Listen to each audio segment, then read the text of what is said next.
L'objectif de cette première activité est de découvrir différentes textures, comme ici en zone urbaine où nous avons des pavés en galets de différentes origines et natures. Ici, vous avez une roche avec des minéraux bien cristallisés. C'est une texture grenue.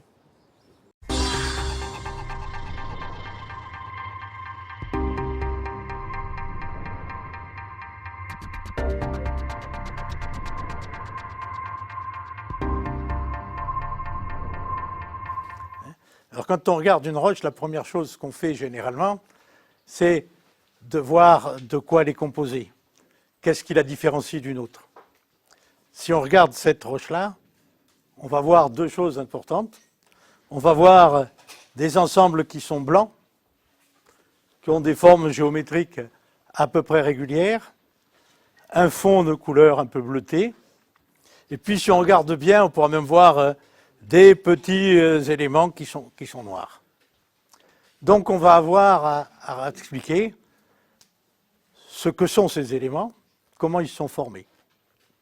Alors une des premières choses qu'il faut dire, c'est que quand une roche est constituée comme ça de plusieurs composants, c'est qu'il s'est produit quelque chose qui s'est produit en plusieurs étapes. Quand on regarde un calcaire, il est formé de calcite. Il s'est formé comme une seule étape.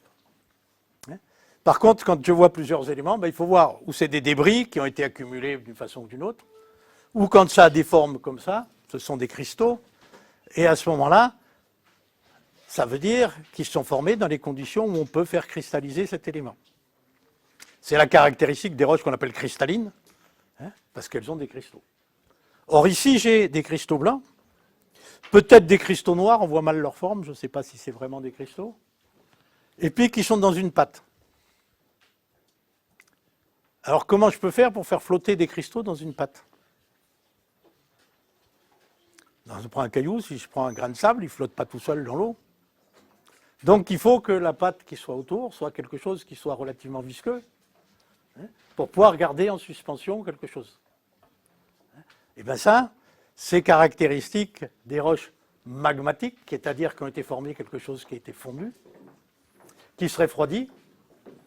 En se refroidissant, il va permettre de faire cristalliser différents minéraux, ici essentiellement des minéraux blancs. Et puis si tout se passe bien, tout va finir par cristalliser.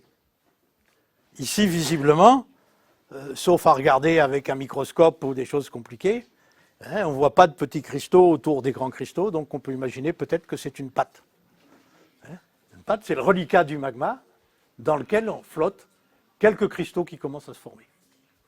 Qu'est-ce que ça veut dire? Ça veut dire que cette roche, elle provient d'un magma qui était en profondeur, qui a commencé à monter en surface, la pression a chuté, pas tellement la température, donc un certain nombre d'éléments se sont mis à cristalliser, et puis ça s'est arrêté à ce niveau-là, ça s'est figé.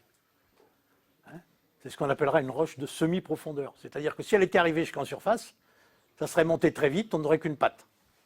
Si c'était resté en profondeur, tout aurait été cristallisé, on aurait une roche cristalline complète.